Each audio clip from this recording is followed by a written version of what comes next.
आपको इस तरह के कोई कैलकुलेशन के एरर आ रहा है, तो ये चीज़ों में एरर आ रहा है, तो आप इसको ख़त्म करें और आपका ये एरर दूर हो जाएगा। अस्सलाम वालेकुम दोस्तों, मैं हूं आपका अपना दोस्त अवैस वेरी। आज हम iOS 2.0 पे बात करेंगे कि इसमें क्या क्या लोगों को मुश्किल आ रही हैं और क्या क्या इसका है। तो इसमें यानी कि इसका पोर्टफोलियो क्या है मेन स्क्रीन के, तो ये काफ़ी डिफरेंट है प्रीवियस iOS से। और जो फ्रेश करेंगे उनके लिए तो आसान है, जो ऑलरेडी इस पर काम कर रहे हैं तो उनके लिए थोड़ी सी प्रॉब्लम्स होगी इसको समझने में, क्योंकि इसके अंदर वाला सारा सिस्टम अंदर तक का चेंज हुआ, फिर कोई फ्रंट चेंज नहीं हुआ, सब कुछ चेंज हो गया। तो इसमें आपको मैं तफसीलन सारा कुछ बताता हूँ। ये सबसे पहले आ जाता है वेरिफिकेशन पे आप जब क्लिक करेंगे तो आपका जो एन मतलब आप क्या कहते हैं एन वेरिफिकेशन, या आपने कोई भी चीज़ करनी है तो ये आपके सामने इस तरह का ये पोर्टल जो आप EFBR में जाके आ जाते हैं वो आपका सारा इधर ही मेंशन कर देता है, यानी कि एक ही पोर्टल पे ये सारा कुछ मेंशन हो जाता है। ठीक है, अगर आपको मतलब आपने इंडियन इंक्वायरी करनी है या किसी का स्टेटस चेक करना है तो आपको EFBR खोलने की ज़रूरत नहीं है, यहाँ से ही आप चेक कर सकते हैं। तो उसके साथ आ जाता है जी ई-पेमेंट। अगर आपने कोई पेमेंट क्लिक बनानी है इसकी मसलन कोई FBR पे, तो सिंपल आप उस पर क्लिक करेंगे तो आपको ई-पेमेंट का तरीका बता देगा आपने क्या करना है। तो आपको ये लेके उधर ही FBR के जाएगा, लेकिन आपको इधर से सारा डिटेल A1 पोर्टल पे ये चीज़ बता देगा कि यार ये इस तरह है। ठीक है, इसी तरह अगर आपने कोई पेमेंट होगी आपकी, इसी तरह आपने टैक्स आसान एप्लीकेशन आपने मोबाइल की लेनी है वो भी आप यहाँ से ले सकते हैं। FBR मालूमात है, यहाँ 1 क्लिक पे आप FBR मालूमात भी ले सकते हैं। यानी कि आपको अब अलग अलग ये चीज़ें याद रखने की ज़रूरत नहीं है कि क्या क्या की चीज़ें हैं, तो आपको 1 क्लिक पे ही आपको सारा कुछ मौजूद हो सकता है इसमें। इसके बाद हेल्पलाइन है, इसके बाद क्लाइंट्स हैं। क्लाइंट का मतलब ये है कि अगर आपने PRA या क्या कहते हैं सिंध रेवेन्यू या किसी और की आपको वेबसाइट चाहिए तो आपको ये 1 क्लिक पे ये सारा कुछ मिल जाएगी। आपको BR की है, BRA है, बलोचिस्तान रेवेन्यू की है, PRA है, सिंध रेवेन्यू की है, इस तरह ये सारा कुछ इसमें एक क्लिक पे मौजूद है। आपने जो सी वेबसाइट चाहें तो आपको मिल सकती है। ठीक है, अब रजिस्ट्रेशन का देख लेते हैं कि रजिस्ट्रेशन में क्या क्या चेंजिंग आई। अगर आप न्यू रजिस्ट्रेशन करते हैं तो उस आपके सामने तकरीबन वही मिलता जुलता ही हमारे पास ये है, इसमें कोई खास चेंजिंग नहीं लग रही, वही सेम वही है जब हम न्यू रजिस्ट्रेशन करते हैं। ठीक है, इसी तरह अगर हम ई-एनरोलमेंट करते हैं तो मेरे ख्याल से वही कुछ होना चाहिए, क्योंकि अब वो भी ये भी चेंज नहीं हुआ, ये भी उसी तरह, इस तरह फॉरगेट वाला भी सेम ही है।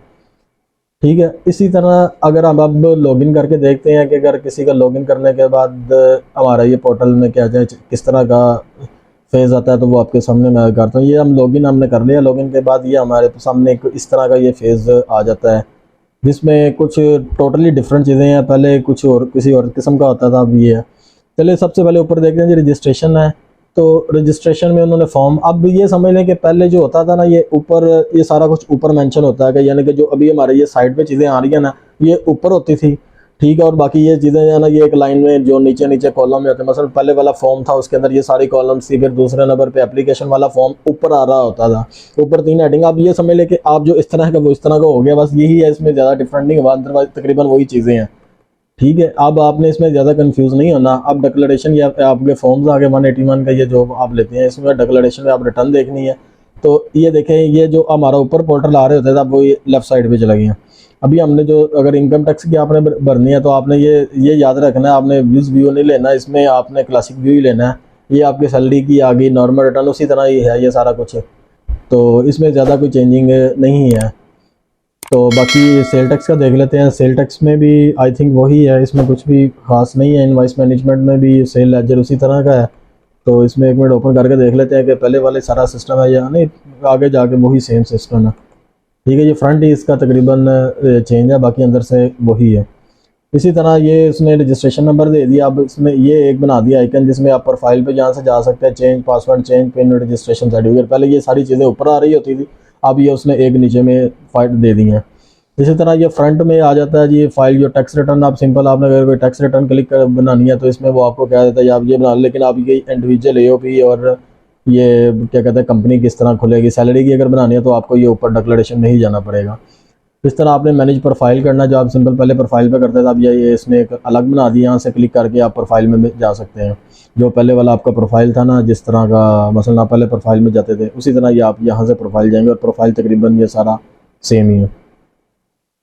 ठीक है, इसके बाद FBR मालूमात आ गई। 1 क्लिक पे आप मालूमात में भी जा सकते हैं। ये देखिए हम क्लिक करते हैं, इसी तरह जो ऊपर पहले आ रहा था या अगला भी जगह थे, आप 1 क्लिक पे आप मालूमात में भी चले जाते हैं। ठीक है जी, विद होल्डिंग है। अगर आप विद होल्डिंग स्टेटमेंट सामने देनी है वो आपको सामने से क्लिक करके भी 1 क्लिक पे भी दे सकते हैं, और आप ये ऊपर से भी डिक्लेरेशन जहाँ में जाके भी आप बिल्ड और लिंक स्टेटमेंट्स दे सकते हैं। इसमें कोई यहाँ से डिफरेंट नहीं है। ठीक है, इसमें फाइल सेल टैक्स रिटर्न है, अगर जहाँ से भी आप जा सकते हो, ऊपर से भी जा सकते हैं, सेल इनवाइस है जहाँ से भी जा सकते हैं, ऊपर से भी जा सकते हैं, ये कोई नहीं है। अगर आपने पेमेंट क्रिएट करनी है तो यहाँ से भी आप क्लिक करके आपको ये FBR में ले जाएगा और आपको कहेगा यहाँ से आप आपके पेमेंट क्रिएट कर लें। ठीक है, ये अब कोई हम रिटर्न खोल के देखते हैं कि रिटर्न में क्या डिफरेंट आई है। अच्छा, इसमें कुछ एक डिफरेंट आपको थोड़ा सा मैं और बता दूं कि पहले जो ये चीज़ें हमारे पास ये अब ऊपर आ रही है ना, ड्राफ्ट, आउटबॉक्स, इनबॉक्स, इस तरह का, पहले ये इस तरह का चीज़ें लेफ्ट साइड में आ रही थी, draft, outbox, inbox, completed task. अब ये सारी चीज़ें कुछ थोड़ा सा डिफरेंट उन्होंने करके इधर उधर कर दी हैं, बस और कोई खास नहीं किया इसमें फ़र्क। तो बाकी रिटर्न खोल के देखते हैं कि रिटर्न में क्या डिफरेंट आ रहा है। तो पहले हम सैलरी की किसी की ओपन कर लेते हैं, सैलरी की। इधर आपने टैक्स पीरियड लिखना है 2023 का, तो ये उसने टैक्स पीरियड दे दिया, तो हम इसको कंटिन्यू करते हैं। तो ये हमारे पास रिटर्न ओपन होगी। तो देखने में तो काफ़ी डिफरेंट है। तो इसमें मैं दो ऊपर से पहले देखते हैं। एक तो ये देखें, इसमें ये आ रहा है सबसे पहले कि आपने ये टैक्स ईयर की कौन सी रिटर्न ओपन की है। इसमें आपके पास सेव, सबमिट, प्रिंट और क्लोज की ऑप्शन है। ठीक है जी, उसके नीचे ये एरो है जिसको क्लिक करने पर आपको वो डिटेल बता देगा आप किसकी कार है, यानी कि अगर आप स्क्रीन फुल लेना चाह रहे हैं तो आप इसको बंद करके आप फुल स्क्रीन भी ले सकते हैं। तो दूसरे नंबर पे आ जाता है कि ये चीज़ें कि क्या क्या, उसी तरह ये सैलरी है, सैलरी आप लिखें, लेकिन थोड़ा सा इसको उनको गहरा कर देना चाहिए था, चीज़ें क्या आके वाज़े तौर पर मेंशन हो जाती।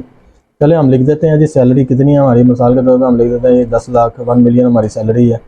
तो कैलकुलेट पे क्लिक करेंगे, ये देखें ये नया व्यू उसने टिक कर दिया, इसका मतलब है कैलकुलेट हो गया। पहले समझ नहीं लगा कैलकुलेट हुआ या नहीं, क्योंकि लिखे ऊपर देता था पहले भी, लेकिन अक्सर ही लोग इसमें कन्फ्यूजन रहते थे कि यार कैलकुलेट हुआ या नहीं हुआ। तो ये इसने बड़ा अच्छा कर दिया। तो मैं आपको दोबारा करके दिखाता हूँ।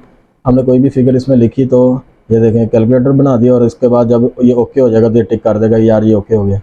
तो इसका ये उर्दू वर्जन भी, आप इस पर क्लिक करके उर्दू पे क्लिक करेंगे तो प्रीपेड PSID, तो इंपोर्ट प्रीवियस रिटर्न ये उसी तरह ही है।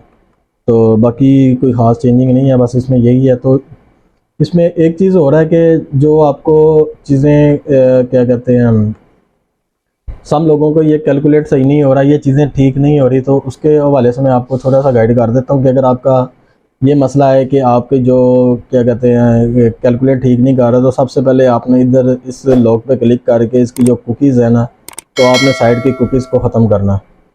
ठीक है जी, इस कुकीज़ को आपने रिमूव करना है, फिर आपने ओके कर दें। ओके करने के बाद ये अब दोबारा रीलोड हो गई, ये फ्रेश सारा कुछ आपका डाटा रीलोड हो जाएगा। ठीक है, ये अब लॉग आउट हो गया, इसका मतलब ये है कि ये फ्रेश आप इसने उठाया।